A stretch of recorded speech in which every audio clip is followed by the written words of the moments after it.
Deux catégories de personnes qui seront sévèrement jugées. Les catégories de personnes qui seront sévèrement jugées sont premièrement des personnes ayant la connaissance de Dieu, de sa parole et qui ont décidé de vivre autrement. Des personnes qui ont refusé catégoriquement d'accepter Dieu.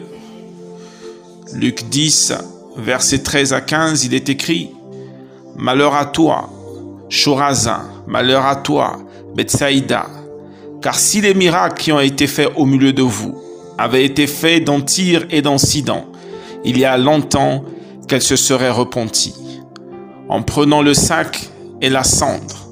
C'est pourquoi, au jour du jugement, Tyr et Sidon seront traités moins rigoureusement que vous.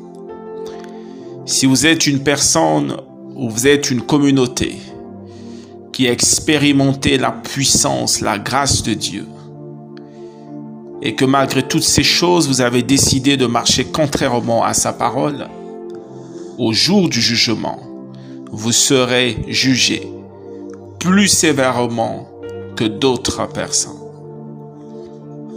Vous êtes un chrétien, vous connaissez la parole de Dieu et vous décidez de marcher contrairement à cette parole. Au jour du jugement, vous serez jugés plus sévèrement que ceux qui n'ont pas connu les voies de Dieu. Matthieu 10, versets 14 à 15. Lorsqu'on ne vous recevra pas et qu'on n'écoutera pas vos paroles, sortez de cette maison ou de cette ville et secouez la poussière de vos pieds. Je vous le dis en vérité, au jour du jugement, le pays de Sodome et de Gomorrhe sera traité moins rigoureusement que cette ville-là. Ceux qui décident de rejeter la parole de Dieu, de rejeter les serviteurs de Dieu, des évangélistes qui viennent vers eux, au jour du jugement, vous serez traités plus sévèrement que des personnes qui n'ont pas reçu ces serviteurs, qui n'ont pas reçu l'évangile.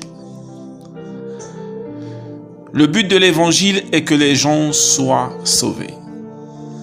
Dieu, par son amour et sa compassion, voyant que le monde ira à sa perte, avait décidé de mettre à la disposition de son peuple, de sa création, des fils et des serviteurs qui viendront annoncer la bonne nouvelle à la création, pour un seul et unique but, qui est le salut des âmes.